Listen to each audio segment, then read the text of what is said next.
والمؤمنون والمؤمنات بعضهم أولياء بعض يأمرون بالمعروف وينهون عن المنكر ويقيمون الصلاة ويؤتون الزكاة ويطيعون الله ورسوله. Assalamu alaikum wa rahmatullahi wa barakatuh. Bienvenidos a la entrega de hoy día con nuestro programa La Mujer en el Islam, con el tema el da'wah a nuestros familiares o a nuestros seres queridos o a la gente que está cerca de nosotros. Alhamdulillah Rabbil Alameen wa salatu wa salam ala Sayyid al-Mursaleen Muhammad alayhi afdal salatu salam. Todas las alabanzas son para Allah subhanahu wa ta'ala y rogamos a Allah derrame sus bendiciones sobre nuestro amado profeta Muhammad alayhi afdal salatu salam. El tema de hoy día es un tema muy hermoso, es un tema apasionante, es el da'wah, el proselitismo, el llamado al Islam. El da'wah es la más noble de los trabajos, es el más noble de las acciones, porque fue la función que desarrollaron los mejores hombres que pisaron la faz de la tierra, profetas y mensajeros que Allah subhanahu wa ta'ala escogió de entre su gente, de entre toda la humanidad, para llevar el mensaje de Allah subhanahu wa ta'ala. Entonces, es la noble función de los mejores hombres que pasaron a lo largo de la historia. Cuando hablamos del da'wah, es algo que apasiona a muchas personas y otras personas simplemente pasa sin mayor interés, sin mayor interés, digamos así. Pero para las personas que nos apasiona llevar el mensaje de Allah subhanahu wa ta'ala, es un tema que nos encanta, es un tema que nos fascina hablarlo, conocerlo. Y hoy día, inshallah, con el permiso de Allah subhanahu wa ta'ala, vamos a topar brevemente unos puntos acerca de cómo fue el da'wah que hizo el profeta Muhammad Ali afdal salatu salam con el pueblo al que fue enviado. Para iniciar con esta bella historia, debemos recordar que para poder llevar el mensaje del Islam hay ciertos requisitos que necesita la persona tener, gozar de ciertas características. El primer punto es que uno debe tener un buen carácter para poder llevar el mensaje. Es algo imprescindible que la persona que hace da'wah tenga un buen carácter, buenos modales, y para certificar eso, vemos que Allah subhanahu wa ta'ala preparó al profeta Muhammad alayhi afdal salatu salam desde que era muy pequeño, cuando él estaba aproximadamente de unos 5 años de edad, mientras él vivía todavía con su nodriza, Halima Sa'diyya, y sus hermanos de leche. Él recibe la visita de 2 hombres que son ángeles, el ángel Jibril y otro ángel, que le hacen una incisión, una operación en su corazón, sacan su corazón físicamente. Esto es algo que se dio físicamente, no es algo simplemente espiritual. Entonces, Jibril alayhi salam lava el corazón del profeta, perdón, alhamdulillah, lava el corazón del profeta con la mejor agua, que es Zamzam, en una copa de oro, que es el mejor metal, y lo purifica, sacando de él cualquier inclinación que puede tener hacia el mal. También este incidente nos indica que es una preparación y muy importante en el carácter del profeta Muhammad alayhi salatu salam para que desde muy pequeño, desde que es niño, pueda asumir el rol importantísimo de tratar con la gente y poder llevar el mensaje de la mejor forma. Recordemos que el profeta Muhammad alayhi salatu salam, antes de recibir el mensaje del Islam, era conocido como al-Amin, el confiable, ¿no? Al-Amin, el confiable, al quien toda la gente de Maca confiaba y creía en su palabra, porque fue conocido que jamás dijo mentiras ni falsedades, era un hombre recto, no asistía a eventos pecaminosos de ninguna forma, no ingería alcohol, no asistía a fiestas, cosas paganas donde se cometen una cantidad de excesos. Él no asistía a ese tipo de cosas antes del Islam. Entonces, luego del Islam, luego de que él recibe el mensaje de Jibril alayhi salam, de Jibril alayhi salam, el profeta alayhi salatu salam también, incluso su carácter mejora notablemente mucho más de lo que en realidad ya originalmente era. Entonces, uno de los requisitos que el daia, la persona que va a invitar al Islam a la gente debe tener, es un buen carácter. Alguien puede decir ahorita, es que el profeta fue favorecido con este milagro a su muy temprana edad y yo, perico de los palotes, no tengo ese digamos, esa preferencia que tuvo el profeta. Pero recordemos que Abu Bakr y Omar y todos los grandes sahabas que vivieron en el tiempo del profeta Muhammad alayhi salatu salam eran seres humanos comunes y corrientes como usted y como yo, como cualquiera de nosotros, pero el Islam, cuando abraza a la persona el Islam y quiere, lo entiende primero, lo recibe en su corazón y luego lo pone en práctica, el Islam va moldeando nuestro carácter. Entonces, si uno tiene un mal carácter o tiene malos modales o tiene malos hábitos, el Islam se encarga de hacer esos cambios, pero por supuesto es muy importante que uno tenga la voluntad, la niya, la intención para hacer esos cambios. El mejor ejemplo de eso es Umar radiallahu anhu, que está mencionado en muchos hadithes del profeta alayhi afdalus salam, en el cual se deja ver el carácter fuerte que tenía Omar, la poca paciencia que tenía Omar. Antes del Islam, sus abusos que tuvo con la gente débil y era muy temido. Sin embargo, Omar, después del Islam, es una persona completamente diferente. Por supuesto, esos cambios no sucedieron de la noche a la mañana, sino fue un proceso de cambio mientras el conocimiento de la religión, el conocimiento de los preceptos islámicos van entrando poco a poco en el corazón de Omar radiallahu anhu y va transformándolo en uno de los personajes más importantes de la historia. Recordemos que el profeta Muhammad sallallahu alaihi wasallam mencionó que si hubiese habido un profeta o un mensajero después de él, hubiese sido Omar. Entonces, esto da esperanza a cualquier persona, a usted, a mí o a cualquier persona, de que el Islam puede cambiarnos, pero tenemos que trabajarlo, tenemos que poner de parte, ir modificando nuestros hábitos, ir modificando nuestro carácter.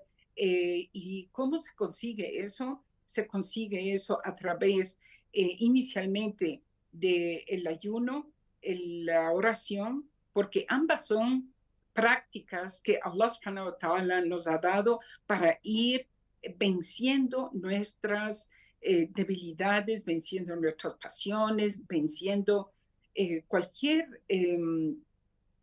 fortaleciendo nuestro carácter para bien, ¿no? Porque la persona que alcanza a dominar su instinto tan necesario y básico como es comer y beber, con el permiso de Allah también podrá controlar otro tipo de situaciones difíciles que tiene uno en la vida, y una de esas cosas es el carácter que, con el que nacemos, y que también este carácter sufre alteraciones o cambios con las experiencias que nosotros tenemos en la vida.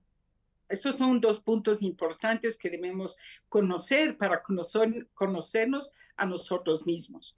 No hay que perder esperanza de que uno puede cambiar.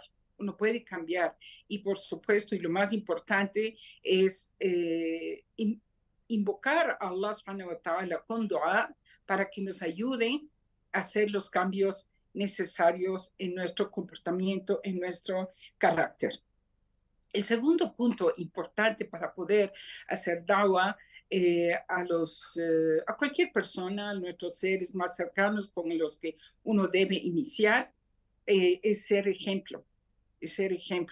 Entonces, no es suficiente que uno diga, soy musulmán, y decir a otra persona que está al lado nuestro que no es musulmán, que no haga cosas mientras uno está cometiendo esos ilícitos, o ordenar que deje algo, o que haga algo, que deje algo malo, o que cumpla algo bueno, si es que uno no es el ejemplo. Porque lo más común y lo más probable que nos digan es, pero si tú no estás aplicando, si tú tienes estas cosas, entonces ¿cómo me puedes aconsejar a mí hacer o no hacer ciertas situaciones? Entonces es importante que uno sea un buen ejemplo. Tercero, es tener conocimiento. Tener conocimiento de lo que es los preceptos de Allah subhanahu wa ta'ala, tanto en el Corán como en la Sunna. Y no solo conocerlos de una forma como digamos, simplemente de memoria. Aquí tomo esta aleya que dice 1, 2, 3, pero sin tener una sabiduría para aplicar eso. Entonces, muchas veces, un ejemplo de esto, si alguien le dice a una hermana, por ejemplo, que es una de las cosas más comunes, use el velo, pero lo hace de una forma poco educado, sin sensibilidad, de una forma acusativa, ¿no? Haciéndole sentir a la hermana que no utiliza velo culpable por su falta de utilización del velo. Lo que va a conseguir la persona como respuesta es un rechazo. Entonces, lo correcto es que uno tenga hikmah, sabiduría, paciencia y conocimiento para transmitir el mensaje y decirlo de la mejor forma, con muchísimo tino, como a nosotros nos gustaría que nos amonesten. Porque, por supuesto, tanto usted como yo y cualquier persona, cualquier da'i, cualquier persona que se dedica al da'wah tiene errores, porque somos humanos, tenemos errores. Entonces, tampoco nos gustaría que a nosotros nos llamen la atención de una falta que cometemos de una forma poco sensible, de una forma grotesca, de una forma hiriente. No nos gustaría. Entonces, lo mismo debemos aplicar al nosotros dar un consejo o tratamos de corregir alguna falta en nuestros hermanos o nuestras hermanas, especialmente pongo énfasis en este término con las personas nuevas, con las personas que entran al Islam y son nuevos conversos y están todavía muy tiernos en su fe, se debe utilizar mucha sabiduría, mucho tino para emitir un consejo. Luego, el cuarto punto esencial es tener mucha paciencia, sabr, tener paciencia en el proceso del da'wah con la gente y no ser apresurados y querer ver los resultados inmediatos. Entonces uno puede decir, es que yo ya llevo, ya le dije a esta persona, ya le amonesté, ya le enseñé, ya le indiqué. Sin embargo, esta persona sigue en su desvío, no me hace caso, uno quiere ver resultados inmediatos, porque normalmente el ser humano es impaciente, ¿no? Allah subhanahu wa ta'ala dice, el ser humano fue creado apresurado, ¿no? Entonces, es parte de la condición humana querer ver resultados inmediatos y positivos como a nosotros nos gustaría ver, pero esto puesto a la realidad, y vamos a ver ahora ejemplos de esto en la vida del profeta alayhi salatu salam. Cuando él ya fue depositario del mensaje de la revelación del Corán, la revelación del Islam, él acudió a la persona más cercana que él tenía, que fue su esposa, Khadija, radiallahu anha, a quien él comenta todo lo que sucedió y, por supuesto, ella es la primera persona, no solo la primera mujer, sino la primera persona en abrazar el Islam, porque es la persona más cercana al profeta, alayhi salatu salam. Y luego él da su mensaje a su amigo de siempre, Abu Bakr. Y Abu Bakr y Khadija también aceptan el Islam inmediatamente. Abu Bakr no titubea, él no titubea absolutamente, ni un instante, ni un momento le entra duda o titubea en la decisión de abrazar el Islam y aceptar el mensaje que Allah subhanahu wa ta'ala había revelado al profeta Muhammad, su gran amigo de toda la vida. Y de entre la gente, de entre los niños o muchachos jóvenes en abrazar el Islam, el primero fue Ali, radiallahu anhu, primo del profeta que tenía apenas 10 años cuando recibe el mensaje. Entonces son casos en que aceptaron el Islam de una forma inmediata, sin titubeo, y abrazan el Islam y son de los primeros de los primeros pilares de los que son los cimientos del Islam en un tiempo de mucha dificultad que era al inicio. Pero vemos también casos que toman muchísimos años. Un ejemplo, no voy a nombrar sahabas que no son conocidos para nosotros, sino más bien sahabas que son famosos, como Khalid ibn al-Walid, que él se demora alrededor de 19 años desde el inicio del Ba'tha, desde el inicio de la revelación, en aceptar el Islam. Y eso vemos que no es algo negativo para el Islam, sino que más bien cuando él entra al Islam, él hace maravillosos aportes, grandiosos aportes.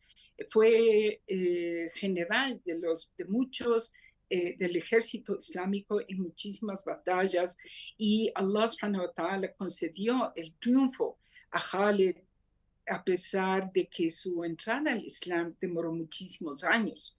O también el caso de Amr ibn al-As, que es quien lleva el Islam hacia Egipto al inicio, ¿ya? Entonces, cuando en Egipto solo estaban los cristianos coptos y Amr ibn al-As es quien lleva el mensaje del Islam hacia lo que hoy conocemos como una gran nación que es nuestros hermanos egipcios.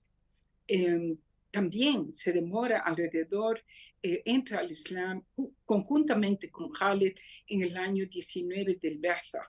O sea, tomó muchísimos años que ellos acepten el Islam. O Abu Sufyan, que acepta su Islam incluso mucho más tarde, en el tiempo de la conquista de Meca. En la conquista de Meca, una noche antes de la conquista de Meca, él anuncia su Islam. Entonces, ¿por qué cito estas cosas? Cito estos dos, digamos, estos dos extremos, si cabe decir, para ponerlos en consideración con nuestra familia, con nuestras amistades, con nuestro entorno, ¿no?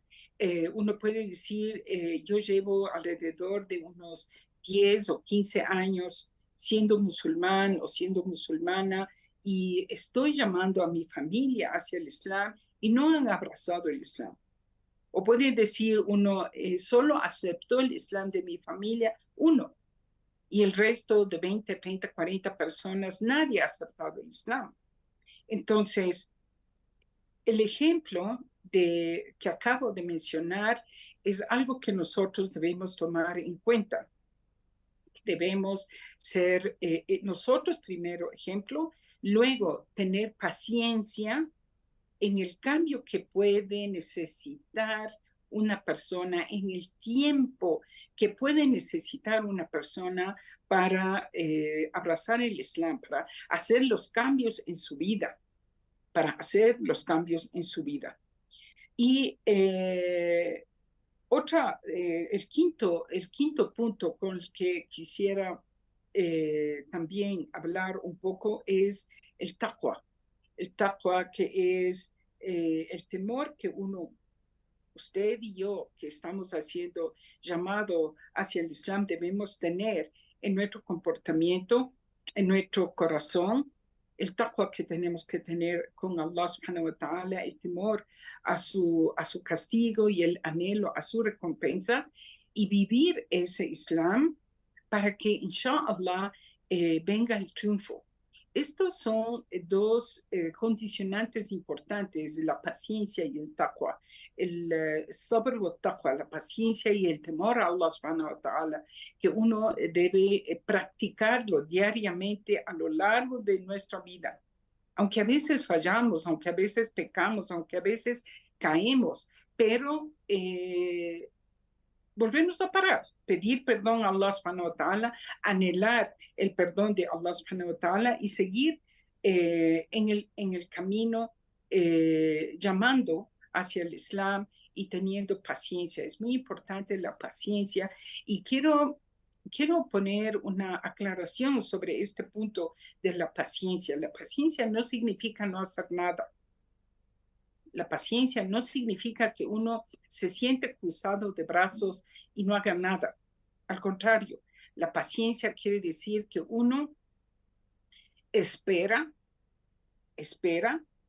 ver los cambios, pero uno trabaja sobre eso, está poniendo todo su fuerza, todo su interés, toda su buena intención en llevar el mensaje hacia nuestros seres queridos. El siguiente punto que me gustaría tratar ahora es los periodos, las etapas del Dawah que vivió el profeta Muhammad, alayhi afdal salatu salam. ¿Cómo fue la etapa que vivió el profeta? Vemos que el inicio del Dawah fue en secreto, fue cerrado, en secreto, y ese Dawah duró 3 años, aproximadamente duró 3 años, que fue muy al inicio. ¿Y por qué fue el Dawah en secreto? ¿Por qué? Primero, porque era algo nuevo para la gente y se temía de que si esto fuese público, esta Dawah fuese público, entonces este proselitismo, este llamado hacia el Islam fuera público, hubiese habido oposición, como realmente hubo después, y hubiera habido persecución, como realmente hubo también después, y quizás hubieran matado a estos primeros musulmanes, como también se dio. Entonces necesitaba un periodo de tiempo de maduración, de que haya la fe en los corazones de esos primeros musulmanes se asiente, se fortalezca. Y es como una planta que echa raíces, ¿no? Una planta que está recién, por ejemplo, una semilla que está recién germinando, no puede ser expuesta a, a fuerzas de la naturaleza como vientos demasiado fuertes o que azote, por ejemplo, granizo, ¿no es cierto? Se morirían esas plantitas chiquitas, no podrían germinar después, crecer. Entonces, lo mismo fue el dawa al inicio del Islam. Fue en secreto y duró aproximadamente 3 años. Y ahí es donde fueron abrazando al Islam gente fuerte como Abu Bakr, como Omar, como Uthman, como Bilal, como Hamza, como esos grandes sahabas y como Sumaya de entre las mujeres, ¿no? Los primeros musulmanes que fundaron prácticamente la base del Islam, de lo que iba a ser después la comunidad musulmana, ¿no? Luego de ese periodo de Dawa, de 3 años que fue en secreto, fue ya la orden de Allah subhanahu wa ta'ala que el Dawa debe ser de una forma pública, a través de la palabra. Y ese proselitismo, ese dawa público dura 20 años, ¿no? Dura 20 años, que es el dawa que se hace pública, pero el que es el dawa simplemente con la palabra es un dawa que dura hasta desde que el profeta, alayhi salatu salam, está en Makkah hasta el periodo que él emigra hacia Medina. Cuando él emigra hacia Medina, ya es otra etapa. Recordemos que el tiempo de Dawa en Makkah fue un periodo que ya era pública, el llamado hacia el Islam era un llamado público. Sin embargo, fue digamos, todavía de una forma que ellos tenían que soportar las persecuciones. Hasta aquí hacemos una pequeña pausa, inshallah, y seguimos después del corte con la tercera etapa del Dawa.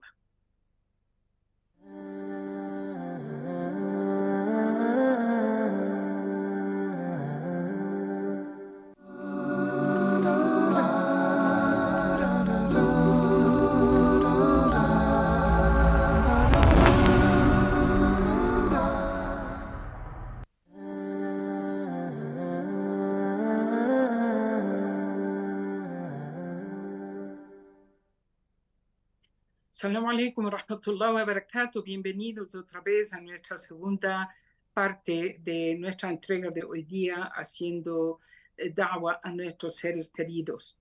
En esta segunda entrega pudiéramos recibir cualquier llamada, inquietud, preguntas que ustedes tengan sobre este tema o cualquier otro. Estamos listos para recibir sus inquietudes.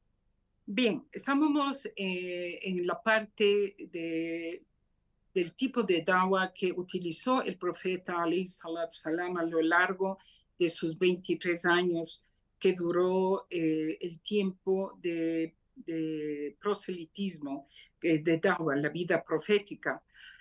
Duraron 23 años. Los primeros 3 años fueron un da'wah en secreto en la ciudad de Meca, en una posición de debilidad, un periodo que no había mucha persecución, porque como era el da'wah en secreto, la persecución comienza cuando al partir del tercer año, Allah subhanahu wa ta'ala hace descender la orden de que se debe hacer da'wah, y ahí es cuando la gente comienza a perseguir a los musulmanes, a molestarles, a mofarse de ellos, y cuando eran musulmanes débiles incluso les torturaban e incluso en muchas ocasiones fueron asesinados injustamente. En este periodo difícil del da'wah para el profeta Muhammad, alayhi salam, fue la orden de Allah de que debe ser fa'fu wasfahu, perdonen y pasen por alto el daño de sus enemigos. Pero la aleya no termina ahí. La aleya te dice luego, hatta yati Allahu bi amrih, hasta que Allah subhanahu wa ta'ala dictamine otra situación, decrete otra situación, que es ya el periodo subsiguiente, que es el periodo de defensa. Entonces tenemos un periodo inicial de que el da'wah es en silencio, en secreto, perdón, luego un da'wah que es público, pero es un da'wah pacífico, pasivo, si cabe la palabra, en los cuales los musulmanes que estaban en su inicio, no estaban organizados, tenían que soportar los maltratos de la gente porque no tenían la fuerza ni el poder para defenderse. Si ellos se hubiesen defendido en ese periodo, hubieran tenido las de perder, porque estaban en una posición de muchísima debilidad. Luego, cuando los musulmanes emigran a Medina, ahí hay un cambio diametral de la situación de los musulmanes, porque primero aumenta su número, segundo, establecen un Estado islámico con todo lo que significa tener un Estado, las garantías, un ejército, un poder judicial, un poder, todos los poderes ya se van dando en el tiempo de Medina. Entonces, ese es el tercer etapa, es la tercera etapa del Dawah. Eso aplicado a nosotros, comunes y corrientes musulmanes, ¿cómo sacamos ejemplo de eso? El ejemplo de eso es que nosotros, por ejemplo, en América Latina, donde el Dawah está en sus etapas muy iniciales, estamos en unas etapas muy iniciales, a pesar de que habrán comunidades que estén más años que nosotros, pero la mayoría de los países latinoamericanos llevamos una da'wah de entre 50 años, 30 años, 10 años algunos. Por supuesto, hay como en Brasil, como en Argentina, que son países donde recibieron grandes cantidades de inmigrantes musulmanes. El da'wah ahí, no el da'wah, en realidad la presencia de los musulmanes. La presencia de los musulmanes es más antigua. Ya hay algunos que son 90 años, por ejemplo, o 100 años, lo que ellos, la presencia de los musulmanes por estas latitudes. No así el Dawah, no así el Dawah, ¿no? El Dawah es un periodo posterior porque en estos lados del mundo lo que sucedió, como pasó también en Europa y también pasó en Estados Unidos, fue un periodo donde los musulmanes que emigraron trataban de mantener su identidad islámica a través de fundar una mezquita. Entonces, muchos de estos musulmanes que vinieron por estos lados del mundo no conocían mucho de su Islam, no conocían mucho de los preceptos de su religión. pero sabían que son musulmanes, la ilaha illallah, ¿no? Les decían la ilaha illallah, y en aquel entonces estaba de moda el término maometano, o sea, seguidor de Mohammed. Así nos denominaban a los musulmanes, maometanos, que viene de Mohammed, lo cual es un término errado, por supuesto, porque nosotros somos musulmanes, seguimos los preceptos de Allah. Y el profeta Muhammad para nosotros es un ejemplo, por supuesto, y le queremos y le respetamos como nadie lo hace con sus mensajeros. Pero no es correcto que tengamos ese nombre maometanos o mohammedía o lo que sea. El mohem, lo importante de este asunto. Siguiendo con la historia del Islam en América Latina, luego de muchos años es que comienza a haber interés por hacer un dawa, por hacer dawa. O sea, el concepto de invitar a la gente hacia el Islam es algo nuevo.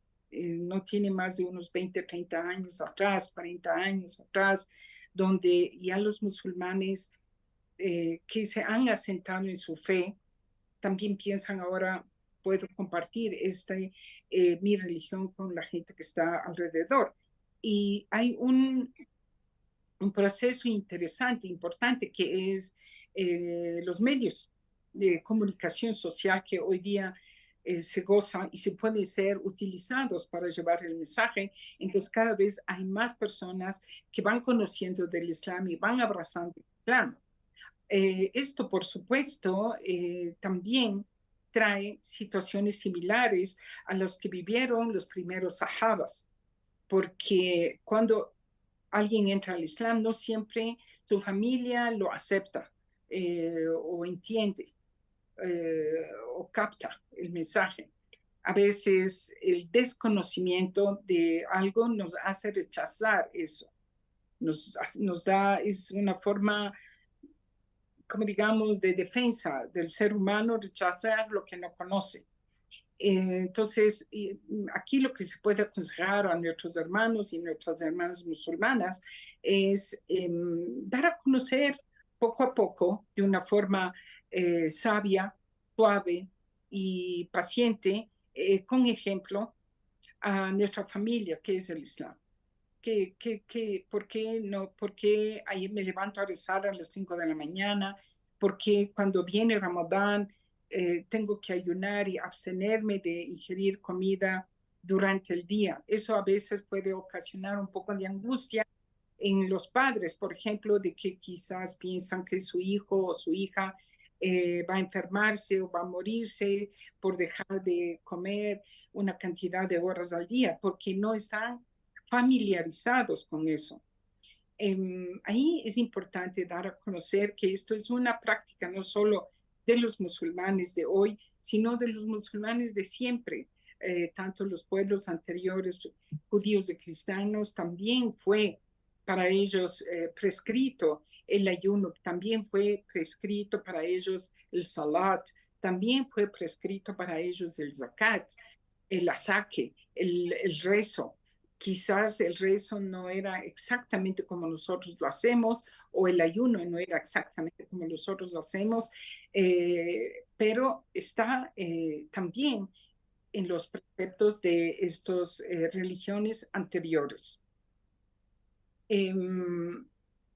Importantísimo para nosotros es no sentirnos ofendidos con el rechazo de nuestras familias o que ellos simplemente no aceptan nuestra decisión de ser musulmanes.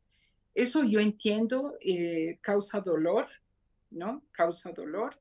Esa es una etapa, pero nosotros buscamos complacer a Allah primero. Segundo, si es que no nos están haciendo daño y simplemente es un rechazo, inshallah, eso con el tiempo puede cambiar. A veces puede haber agresiones de parte de la familia o de parte del entorno de rechazo hacia nosotros como musulmanes en sí. Debemos entender que no seremos ni los primeros ni los últimos en tener esto y que Allah subhanahu wa ta'ala nos prueba nuestra fe. Y esto es un principio que Allah subhanahu wa ta'ala lo menciona en la sura de la araña, sura del Ankabut, donde Allah subhanahu wa ta'ala dice, أَفَحَسِبَ النَّاسِ أَنْ يَقُولُوا أَمَنَّا وَهُمْ لَا يُفْتَنُونَ. ¿Acaso la gente asume que por haber dicho hemos creído no van a ser puestos a prueba? Por supuesto, seremos puestos a prueba para diferenciar el verdadero creyente del que no lo es. Entonces, a lo largo de mi vida en el Dawa, que ya llevo muchísimos años en este hermoso trabajo de llevar el mensaje del Islam a la gente, he podido palpar y ver que hay personas que entran al Islam y, alhamdulillah, permanecen con su fe férrea a pesar de las situaciones difíciles, a pesar de que a veces pueden caer y vuelven a levantarse y vuelven a tomar el ímpetu para seguir adelante. También con mucho dolor, debo decir que sí he tenido casos, he visto casos de personas que abandonan el Islam por ciertos problemas que tienen con la gente. El clásico ejemplo es de hermanas o mujeres que se casan con hombres musulmanes y abrazan el Islam por ese hombre que conocieron, ese esposo, el amor de su vida, pero resulta que el matrimonio no funcionó, la relación terminó en un fracaso. Resultó que este hombre musulmán al que conocí es disculpen la expresión, un sinvergüenza, que de Islam tiene solo el nombre, pero que su práctica de los principios islámicos dejan mucho que desear. Maltratos, mal carácter, abusos, engaños, ¿no? Engaños, incluso a veces situaciones muy desagradables que se dan. Entonces, estas personas que conocieron el Islam a través de esos hombres sufren un desencanto y asocian su Islam a la persona que conocieron. Y si esa persona comete un error o varios errores garrafales o no garrafales, como sea, asocian el Islam a esa persona y al divorciarse de esa persona también se divorcian de su fe. Entonces, por eso es esta aleya del Corán, y no es la única, muchísimas ayat del Corán que hablan a Allah subhanahu wa ta'ala que los seres humanos vamos a ser puestos a prueba en nuestra sinceridad de la búsqueda de Allah subhanahu wa ta'ala, en la búsqueda de su camino, en la búsqueda de su complacencia, en la búsqueda del paraíso. Recordemos también que dice Allah, ciertamente el paraíso tiene un precio alto. No cualquier persona puede entrar al paraíso. Todos, por supuesto, anhelamos entrar al paraíso y vivir una vida hermosa, sin problemas por las eternidades. Pero uno tiene que no cae eso de una forma gratuita, de una forma sin que la persona sea probada. Entonces, las personas cuando entran al Islam, cuando he tenido el gusto de tomar la shahada de algunas personas que he tomado, muchísimas, la verdad, muchísimas, por decenas, por veintenas, he tomado shahada, alhamdulillah, a lo largo de mis años de dawa. Les he alertado de que Allah subhanahu wa ta'ala va a probarnos. Y esto no es algo únicamente a los conversos. Esto es algo que Allah prueba a cualquier musulmán, a cualquier persona que dice la ilaha illallah. no el hecho de que uno haya nacido en un país islámico, en un medio islámico, en una comunidad islámica, donde todo el entorno es islámico, no va a ser probado, por supuesto, va a ser probado, eh, para que haya una diferenciación entre la sinceridad que hay en los corazones. Eso por un lado. Por otro lado, si es el caso de que tenemos seres queridos a los que nosotros quisiéramos que les llegue el Islam, que estas personas abracen el Islam y no abrazan el Islam. Bueno, habrán unos que, alhamdulillah, lo hacen, como dijimos, de una forma rápida, como fue el caso de Khadija y como fue el caso de Abu Bakr, que aceptaron el Islam de una forma inmediata.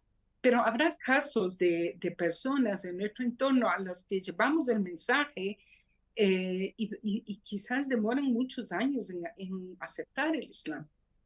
Entonces, debemos tener paciencia y perseverancia y nunca jamás perder la esperanza en que Allah subhanahu wa ta'ala conceda la guía a estas personas.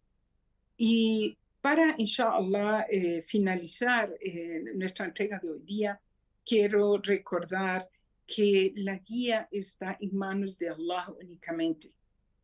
Allah subhanahu wa ta'ala nos dice en el Corán que Allah no guía a quien nosotros queremos que sean guiados, sino que Allah guía a quien Él quiere guiar. Y Él quiere guiar, por supuesto, a la gente que Él conoce lo que realmente tienen en sus corazones. No, no a las personas que nosotros queremos. Y ejemplo de esto, por eso es importante conocer la sira, conocer la vida del profeta. Eso nos da esperanza, nos alienta en muchos momentos en que uno no sabe qué hacer. Por ejemplo, el profeta Muhammad tuvo su tío, Abu Talib, quien le crió y le protegió desde que fue muy pequeño. Después de la muerte de sus padres, los padres del profeta Muhammad, pasó a la tutela de su abuelo. Abdul Muttalib, muere su abuelo Abdul Muttalib y luego pasa a la tutela de su tío Abu Talib. Y Abu Talib, a lo largo de la vida de Dawah del profeta, todos los años que él estuvo haciendo Dawah, él estuvo siempre protegiéndole hasta que le llegó la hora de la muerte y nunca aceptó el Islam. Y nunca aceptó el Islam. Entonces debemos entender que ni el profeta, siendo el mejor de los seres humanos que Allah ha creado, tenía acceso al corazón de Abu Talib, que era su tío, para guiarle. Entonces, entendamos que la guía de los corazones de nuestros seres queridos, por más que nosotros hagamos todos nuestros esfuerzos y no dejemos nada sin cumplir, no llegará a ejecutarse excepto cuando Allah subhanahu wa ta'ala así lo decrete, cuando Allah subhanahu wa ta'ala piense o sepa, mejor dicho, Allah sabe cuándo esta persona debe aceptar su Islam o simplemente nunca lo acepte.